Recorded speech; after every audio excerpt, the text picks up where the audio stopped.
So, hi, Lesley. It's great to have you on the show today.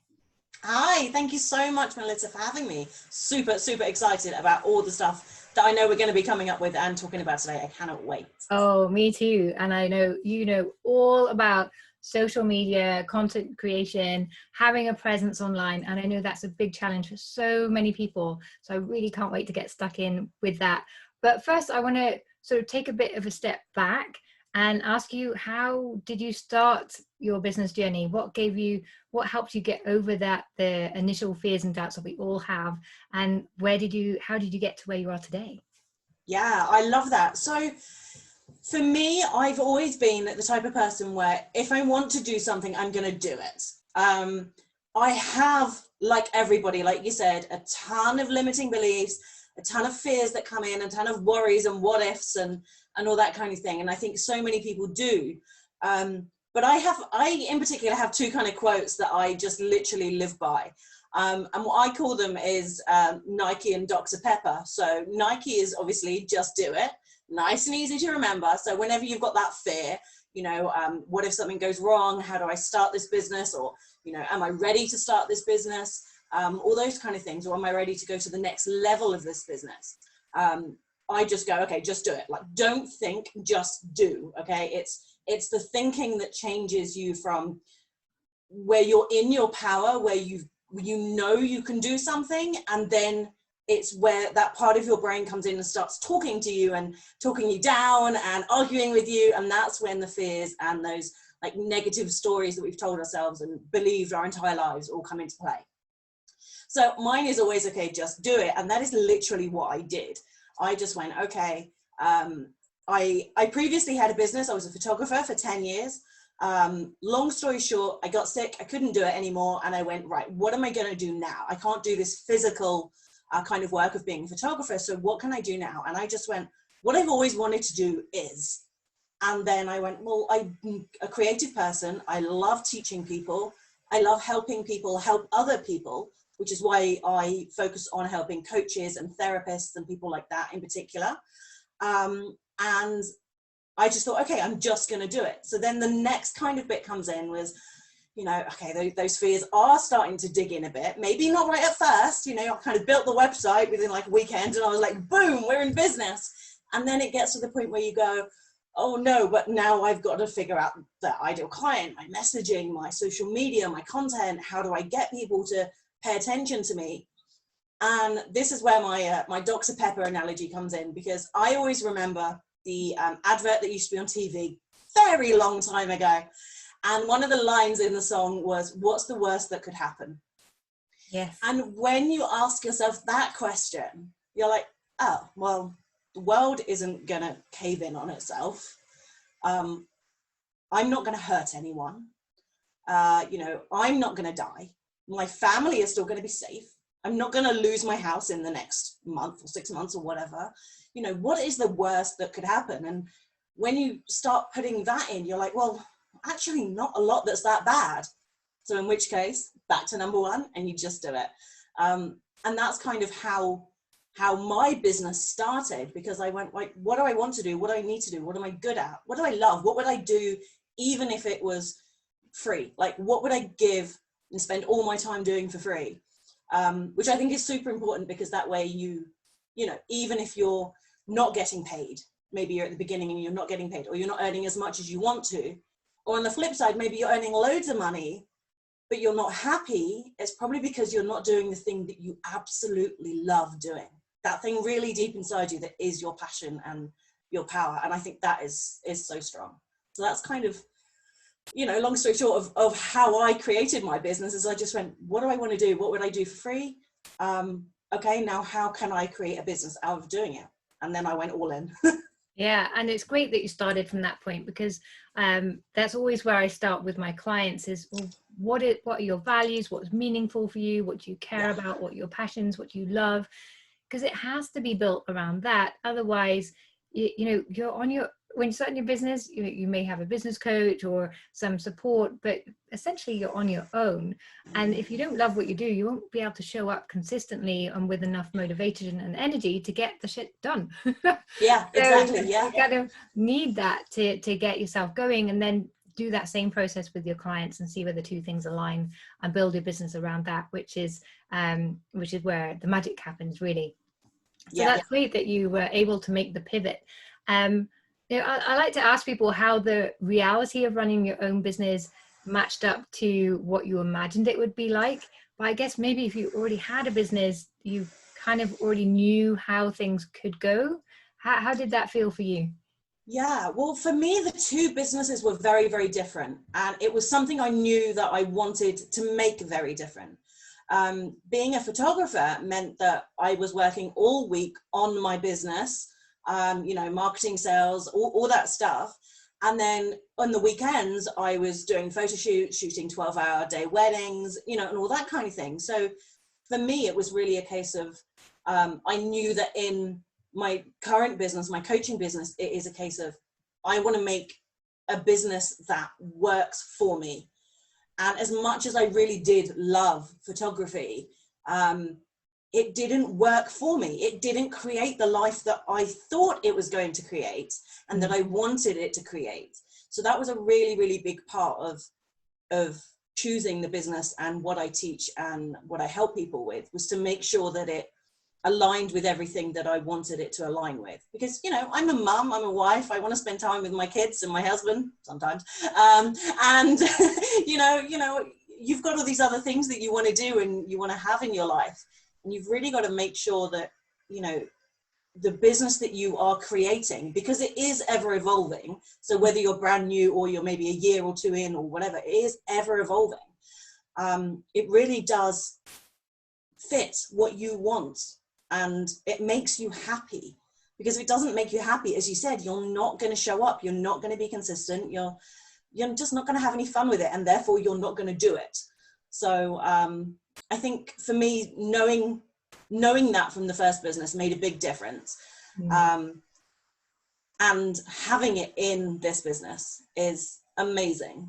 And that's why I'm so kind of empowered about that subject, because I just know how it can feel, and that's what I want other people to be able to feel.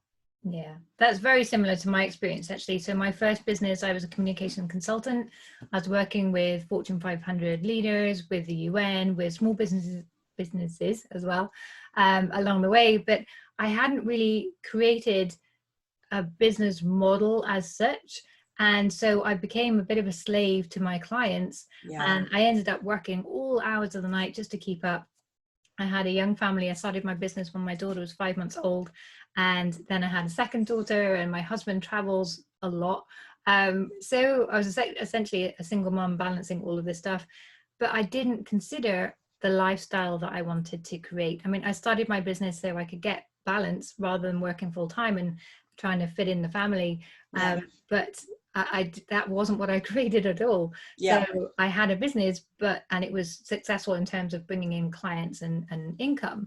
But in terms of giving me any time to have the life I wanted, or to maintain my health and well-being and sanity, that piece was really missing. So that was definitely something that I worked in very quickly when I decided to pivot my business and start using my skills to help women build a profitable business, and using those lessons to help them create a business model that supports their lifestyle, as well as the income and everything else they want around that. But it doesn't happen by accident. You have to consciously create and manage that process, otherwise it all just runs away with you. So absolutely. Yeah.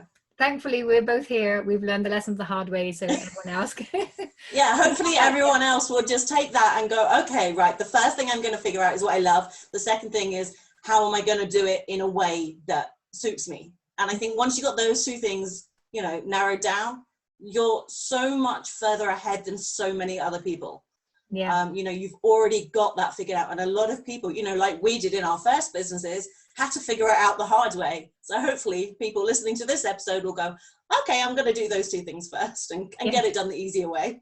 Yeah, exactly. And it's great these days that there are so many more entrepreneurs sharing their stories and passing down their tips, like with this podcast, so that women and men can start a business, a stronger business from the beginning. Because I know when I started out, that I was working in corporate, and I'd set up a women's network there to empower and inspire and connect women in powerful ways, to help them have their support network and role models. And then you start your own business, and it's like, oh, where'd everyone go? You know, you're on your own. But it's not like that anymore, thankfully. It's really great that there are tools and voices out there supporting people. So which kind of brings us into social media, because of course that's where most people find their information now and have a voice and can really connect. And that's what the business you've created for yourself, right? Yeah. Social media, I think, is the most powerful tool you're going to have in your business. And it is the cheapest, because you can do so much organically and not pay for things. It is the fastest way you can connect with your audience. It's the fastest way you can find out what people's problems are. You can talk to them.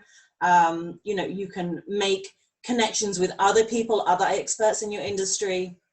It is literally, to coin a really old-fashioned phrase, like the best thing since sliced bread. It really, really is, because it does so much for you. And if you understand yourself and your business, and then you understand how to portray that on social media, then literally, oh gosh, I'm going to say another cheesy phrase, but the world is your oyster. I can't believe all these cheesy phrases are coming out.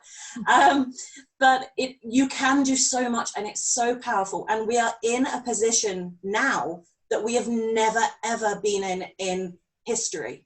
We've never had the tools at our fingertips. Like, we can talk to people all over the world at a click of a button. You know, we can reach millions of people and make a change to millions of people's lives by connecting with them on social media. And when you look at what social media can do, you think, oh my God, that is incredible. Like, is that even reality? But it is our reality now. And we are so, so lucky to be able to live in a time where we can create our own businesses and, you know, be able to help all these other people. And what I love about it is that it has then a ripple effect. If you help one person, they help another person, or you help 100 people, they help 100 people, or each of those people help 100 people. And I love that that is what social media can do for you. And I think it's incredibly amazing. And we're so, so lucky. So I love that you talked there about creating connections and serving people, helping others to help others, having this ripple effect. And I see that too. It's just a tremendous power of social media. Yeah. But I also see the flip side of people missing that point, and saying, oh, I'm building my business, I'm being consistent, but they're just pushing out information without that building that connection and value piece. What advice would you give to people who are using social media right now, but not necessarily getting the results that they want from social media? Where could they start to check if they are getting the balance right, if they're doing the connection bit right? What advice would you give to them? So I would say, first of all, is to, you know, look at what you're actually doing. And first of all, be really, really honest with yourself, because we can all do it. We can all think, well, I'm being consistent. And then you realize, well, actually you posted, you know, once a day for 3 weeks, and then you kind of forgot for 3 days or something like that. And, you know, things like that do make a difference, because, you know, as I said, the online world moves so fast that a day is a really, really long time when other people have got all this other information kind of, you know, being sent to them as well. So I think the first thing is to be really, really honest with yourself. You know, you don't have to tell anyone else. It's fine. Keep it to yourself if you like. But, you know, be really honest and see if you actually are being as consistent as you think you are. And then also make sure that you are creating the content that really resonates with the person that you want to work with. Because you will attract the type of people that resonate and understand and believe and connect with what you are saying. So for instance, if you're always, there's a lot of entrepreneurs and a lot of people talking about, you know, focus on the pain points, you know, figure out people's problems, write about that. Okay, but then you're going to attract the people that have those problems. Could be a good thing, but also it can be a bad thing, because they're the kind of people who, okay, well, if I have a bad money mindset, I'm never going to invest in anything, unless you can switch their perspective and shift the way they think about it. Yeah. So usually if people are struggling on social media, it's because they're not being 100% honest with themselves, or they're not putting out content that does what they want it to do. At the end of the day, like, your content it's a tool, it's a way for you to get information and help and advice and support out to people. So you've got to make sure that it is actually doing what you want it to do as an end result, and making sure it all relates back to you and your offers and your sales and your programs and your courses and, you know, anything that you happen to be selling. And you can do that without having to have a horrible sales post or a stinky sales post, you know, every single day. You can sell in so many other ways. And that's another thing, is that, you know, people forget or don't realize how you can sell in other ways other than that buy my stuff type post. Yeah, great. And so when it comes to, you talked there about it's important to be consistent, and I totally see that, you know, but we've also just talked about creating balance in your life. Yes. How can you be consistent on social media and online without becoming a slave to social media and going completely nuts? Is it possible? It is possible. It is possible. And I promise you it's possible, because I do it and I teach other people how to do it, and you do it. And there are so many people who do this. And one of the biggest things here is about repurposing your content. So by repurposing your content, you know, let's say you do a video, let's say it's a Facebook Live. You can take that Facebook Live, you can put it on your blog, you can put it on LinkedIn, you can put it on YouTube. You can split that video into smaller sections and post little like snippets of those, maybe on Instagram, on IGTV, again, maybe still on Facebook. You can put them in different places. You know, Facebook has so many different places where you can create and share your own content. So repurposing is the absolute key to being consistent whilst remaining sane. I think that is the be all and end all of repurposing, and it does do everything that you want it to do, because it looks like, and this is what we were talking about just before the show, it looks like you're being super organized. It looks like you're constantly creating content. It looks like you are everywhere all at once. You know, people see you everywhere, therefore they start to recognize you and know you for what you do. But actually you're just being kind of clever about what you create and then what you do with it afterwards. Yeah, I get that quite a lot. I remember I was at a networking event recently, and well, not recently, obviously, because there's nothing happening. But before the lockdown, and someone was like, "Oh, I know you. You're that Facebook lady." And I was like, "Okay, I'll take that." And it's like, "Yes, Melita, isn't it?" And they remembered who I was, and they're like, "Oh yeah, I always recognize your posts." And yeah, thank you. It's great. You must spend your life on social media. And it's like, well, no, I spend like once a week. I have an hour where I kind of schedule everything, plan things out a little bit, get organized for the week, and then I perhaps spend 20 minutes in the morning, 20 minutes in the evening, or like twice a day, going in, checking messages, engaging with people, seeing where I can share value, and responding. And I say, well, that's about it, really. And they're like, no way, but you're everywhere. And also when you have these schedulers, that really helps as well. I've got some amazing tools, particularly for Twitter, because you have to spit out so much all the time. You couldn't possibly just sit there all day and do it. Well, you could, but you wouldn't be able to build a business at the same time. So using these tools can really help. But I think the difference was they remembered me because I always shared value. And that makes you memorable and you stand out. So even if you're not showing up like 5 times a day, if you just do one post that really helps people, that's valuable, that connects with them, as you said, it's really connecting with what they're needing, then it has that impact and that ripple effect, and it stays with people. So you can kind of amplify your impact, I think, a little bit. Yeah, definitely. And I love what you said there about, using schedulers. They are a godsend. They're absolutely amazing. And it's probably the second most powerful thing and tool that you can have in your business. I mean, because for instance, you could do a Facebook Live on a Monday and then download it and schedule it out to go to maybe you did it on your page on the Monday. On the Tuesday, it could go to your Facebook group. On the Wednesday, it could go to Instagram. On the Thursday, it could go on your blog and send an email out to people. There's so much that you can do with just one thing. And to everybody else, it looks like you've done 5, 6, 7 pieces of content, because you've got to remember as well. And this is something I hear all the time is, but what if they're seeing the same thing over and over again? I'm like, they're not. They're just not. And a little exercise I love to share with you is I ask people to literally spend a minute, like 60 seconds, scrolling through their phone on Facebook, then do it on Instagram, then do it on LinkedIn or Twitter or wherever you use. And did you see the same piece of content on each? And the answer is always no. You never see the exact same piece of content from the same person, because the algorithms are slightly different. Again, because of when people share it, it's slightly different.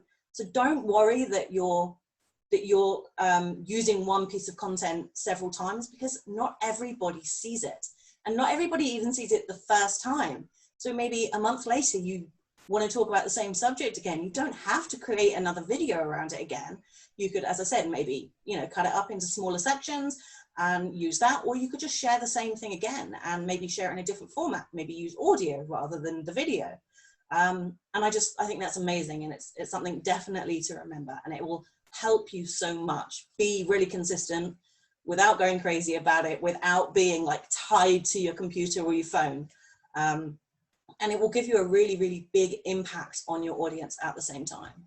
Yeah, exactly. And it's great advice, particularly when you do a video, you can repurpose that in so many different ways.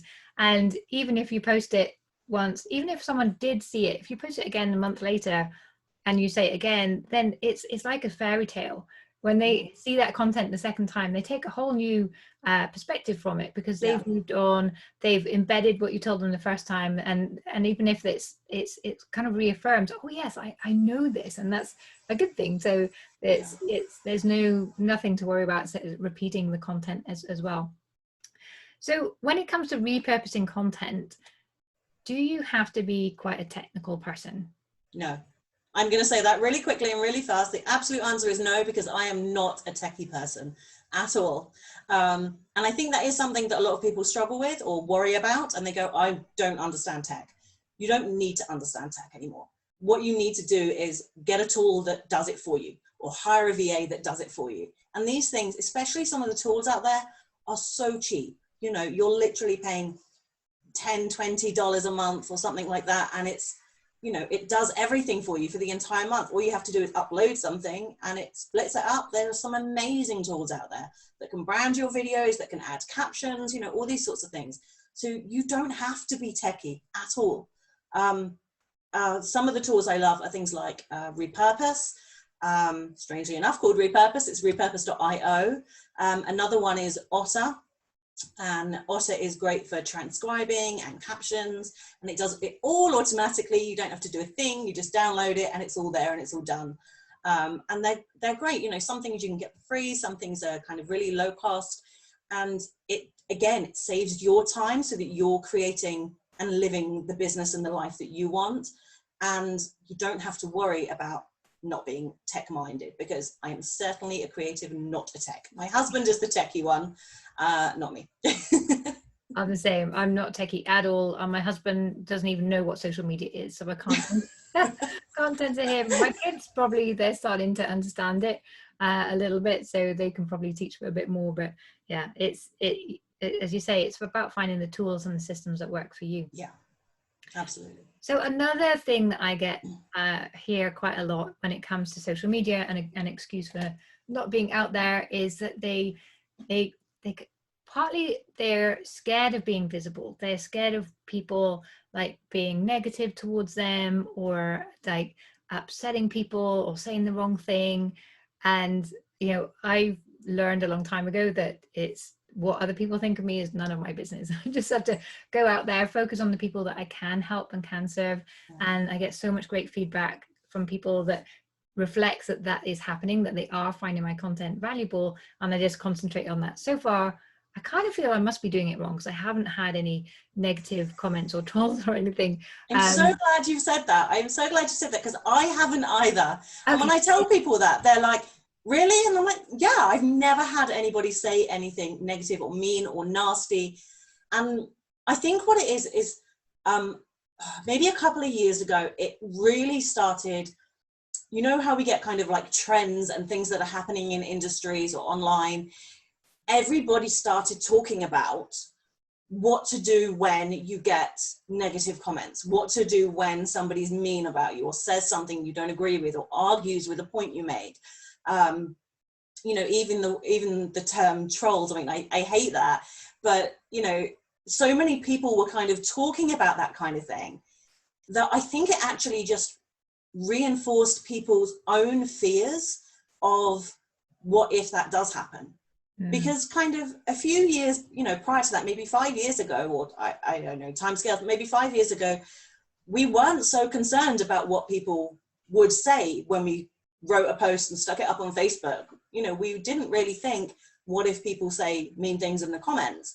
And then all these people started talking about it because maybe it happened to somebody, and everybody kind of latched onto it. And it became this big thing that really just filled up this fear that we all have in ourselves. Of course, we all want to be liked, we all want to be appreciated, we all want to be valued, but we all do have those fears. And I really think that's kind of where it came from and why it became such a big thing especially in like, you know, the online industry and coaching and all that kind of thing as well. Interesting. Yeah, it makes perfect sense, because I know I haven't experienced it, and a lot of people I know in the online world haven't either. So I've had conversations with people, what are we doing wrong? Yeah. But I do remember one instance many years, of course we're going back 20 odd years now, when I was working in a bank, and we had introduced this online, very early kind of internet type thing, and the HR had put out this announcement about the new retirement policy, and people could comment on it. And it was the first time anyone could comment on this kind of thing, and everyone could see it. And at first people started saying, oh, thank you very much. And then one person started commenting, well, hang on a minute, that isn't very good. And then other people was like, if you think that isn't good, this is what I got when I retired. And one person was like, I remember they were given a photo frame of their boss, like a framed picture of their boss, and he said, and the frame was even broken. So they had this whole discussion, and I kind of feel it would be the same online. If people were to make comments that were inappropriate, that you wouldn't necessarily have to respond, because everyone else would jump on them anyway and have a whole discussion. So it's you know, it's like in real life, if someone says these things to someone in a networking situation, other people would jump in and say, hang on a minute, you can't say that, or that's not fair. And you know, it's not you against the world, it's a community out there. So I kind of hope that if I do get these negative comments, that would be the situation. But that's my one experience, and I just thought it was hilarious. Yeah, I love the fact that they got a framed photo of their boss. I mean, everyone wants that, right? But I think also it's, you know, there are things you can do. So it's not as if, you know, if somebody put something negative on a post of yours, and maybe you could answer back and try and shift their perspective on it, or try and explain yourself more so that they understood what you meant more. You know, you could do that if you wanted to. You could also just delete the comment. You can also just block the person. You know, you don't have to live in a world where people are being negative.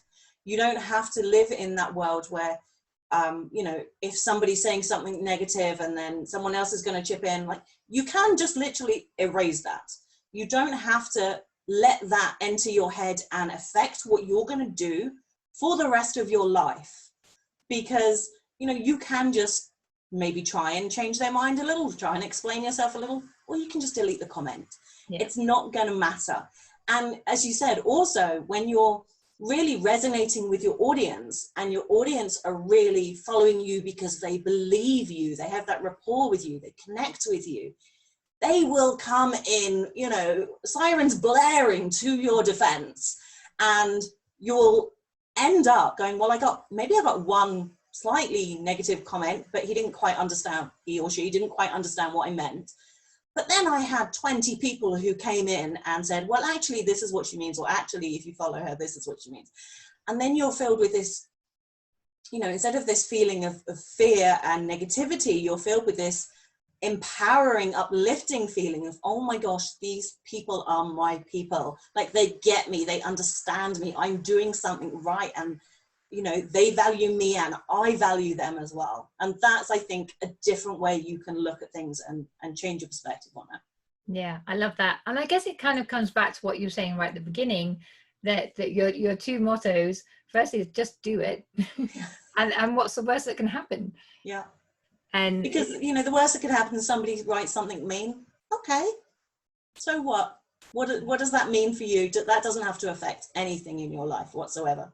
You know, you can maybe feel a bit taken aback or shocked or hurt about it, but it doesn't have to change who you are. It doesn't have to affect everything you do, or mean you quit your business, or you can't do something, or you can never say what you feel or what you think ever again. Yeah, exactly. So everyone just get out there, and it's not as bad as you think. Once you start doing it, it gets quite addictive. I remember I found it quite hard to start doing my first live sessions, despite having a public speaking training, which has been something that's helped me with overcome my shyness, but actually it's become my thing now. And it was still difficult, and it's weird because you're just talking to a screen. But the more you practice, the more you get out there, and you can go back to my old videos on YouTube, look at people like Gary Vee and their old videos, and you'll see that they were awful. Yeah. But you have to start somewhere. You have to kind of build those skills, and that's how you build the confidence to be consistent. And you just have to go for it. It's just taking that first step. Another quote that somebody told me once a few years back, and it's just one of those things that it was said once and it's stuck in my head, and it will do. And I tell people this at every opportunity I possibly can, because I think it's so powerful. And it's that you don't have to be confident to do anything. You've just got to have the courage to take the first step. Yeah. And the confidence comes, as you say, once you've done it a few times. Again, for me, Facebook Live was a terrifying thing for me. You know, I literally hid behind a camera in my old business, and now I had to be flipped over and on the other side of that. And it was absolutely terrifying for me. And I just went, you know what? I just got to be brave enough to take those first steps, do that first live, you know, the next day do another one. And then you go, you know what? I actually quite like it. It's actually quite fun when people start talking or engaging, or if you just realize that you can help just one person by one little thing that you've said in a video, it's made it all worthwhile. Yeah, exactly. And yeah, videos are so addictive because they're so quick. You don't have to do graphics. You don't have to think of the perfect words, or is this grammatically correct? You just have to go rock up and do it. Maybe put a bit of lippy on. You don't have to, but yeah, that's my bit of confidence. Yeah, and exactly. You know, there's things like that you can do. You know, put on something that makes you feel good, you know, wear a bit of lippy, maybe do your hair or makeup. I know people who literally go to the hair salon like once or twice a week to get their hair curled, so that every time, or straightened, or, you know, whatever they want. For me, I've got straight hair, so mine would definitely be curled if I did this every week.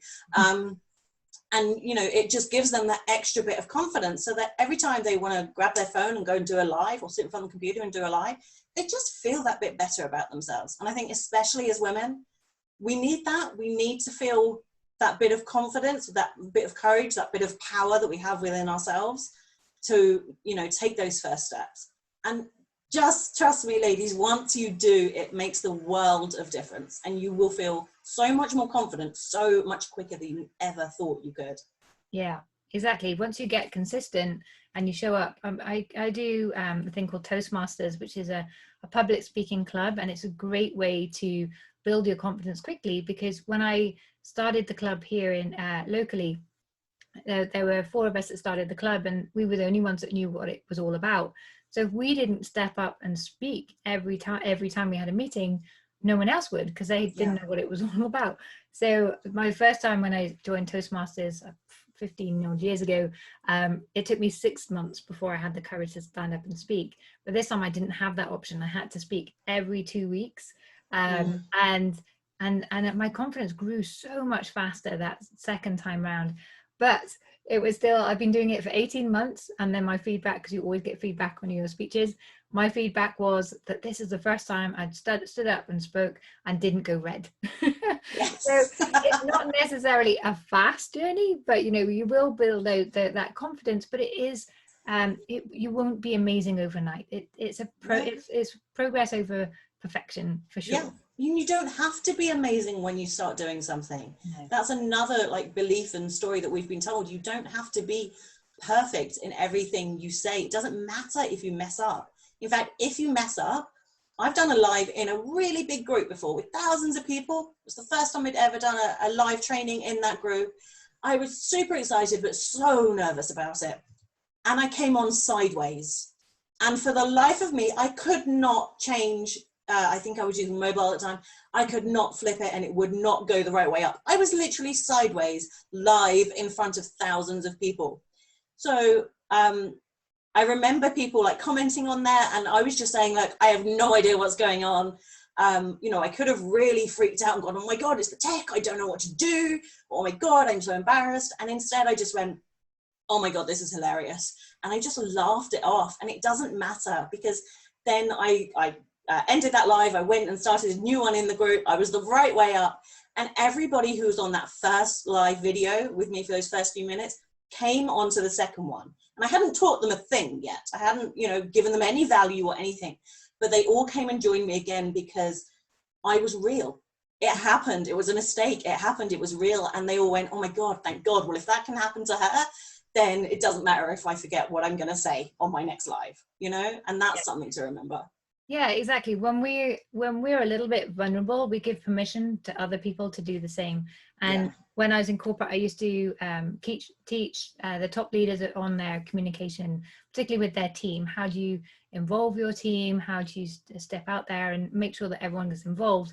And one of the biggest ways of doing that is to be vulnerable, to not always have the answers, to not always be perfect, because then you build a wall between you and your audience. So when you do mess up, then they're like, oh, she is real. And then they feel it's okay when they mess up too, that they don't have this like huge expectation of being perfect, that they know it's okay not to be. It can even help your audience. Yeah, it can definitely help your audience. Mess up as many times as you like, because I promise you that will build more connection with them than just giving them how to do this videos. Yeah, absolutely, hands down. Yeah, exactly. And it's one of the reasons on this show I don't edit it at all. If we have like certain, you'll see if you listen to this podcast or you've been listening for a while, you'll hear I fluff my words all the time, but I keep them in because it's real. And I think that's what it's important to show people, that we are real, and that's okay. You don't have to go for perfection. As long as you're being genuine, you're showing up, adding value, that's all that counts, really. Absolutely. And again, I mess up all the time. I say silly things all the time, and people just laugh along with you, and you know, they really are attracted to you because you're real, because you're authentic, because you mess up. And it doesn't matter. It doesn't matter, as long as at the end of the day you have that connection with people and you've given them at least one thing that they can take away and go, do you know what, I'm going to think about that, or do you know what, I'm going to implement that, or oh my gosh, that really changed how I thought about something. Then you've done your job, and they will stick around. Yeah. So there's one other thing I hear people finding a challenge on social media, and that is, what do I say? So they kind of feel that they don't have enough to say, or we've talked about the repeating the same message already, but what advice could you give to someone who's just like, oh, I don't have a voice? How would they get started? I think with that, it is a case of looking inside. It is a case of looking inside yourself and seeing what change it is that you want to create. Because I find, especially with, you know, coaches and therapists, people like that, they're in their business because they want to create a change. They want to help somebody do something. And if you can, I'm sorry, I'm going to stop just for a second. Sorry about that, honey. So we're talking about people feeling they don't have a voice or anything to say. Yes. Okay. So yeah, I think with that, it is a case of looking inside and seeing where you want to make a change, who you want to help, and what you believe to be true and what they believe to be true, because what they believe may or may not be the actual truth. And if you can adjust that, shift that perspective and show them maybe a new way of thinking, that's very, very powerful. You know, and if you want to get into kind of the nitty gritty of what to post, what to say, there are loads of different things you can do. You know, there are loads of different types, different formats like videos or text posts, graphics, all that kind of stuff. And then there are things like, you know, engagement posts, getting to know you posts, sharing a thought or a vision, asking other people questions. You know, there are loads of different kind of elements that come in, but always going back to why am I doing this? Why do I want to help people? What do they want to hear from me? Like, what do they need? If you're ever stuck, just think, what do they need to hear from me today? Do they need something positive? Do they need a tip? Do they need a little bit of motivation? You know, and if you really don't know, ask them. Just ask. You know, people love being heard. You know, they feel appreciated and valued when they're heard. So if you need to know what to post and you're really, really stuck, ask them for their opinions. And they'll be like, oh my God, somebody's actually listening and is going to help me with what I need help with. And that, again, super powerful. Yeah, that's really powerful, as you say. And sometimes we feel under pressure to have all the answers, to be the expert of experts. But yeah, often just asking others, engaging them, or inviting them to take over and do things within the group as well can really help. Lesley, you have shared so much amazing advice. Thank you so much. I know everyone's taken away lots of value, and I had an interview with someone recently who watches the show, and they were showing me this notebook that of so many notes they'd taken from the show, and I'm sure they've having to move on to their second notebook after this interview. So thank you so much. Is there any final words of advice or encouragement that you'd like to share with the women out there? Oh, well, first of all, thank you so much. And again, this has been amazing and so much fun. I could talk about this stuff all day long. What I would really suggest you do, any kind of words of advice and big tips would be, when you're thinking about your content, to create content that makes people think. If you're making people think, they're going to pay attention. And you're going to be in their brain for way longer than if you just told them how to design a graphic on Canva or whatever it might be. Also remember that, you know, there's a couple more things. So very quickly, also just to remember that engagement on your posts isn't the be all and end all. Engagement's great, but it's kind of a vanity metric in a way as well.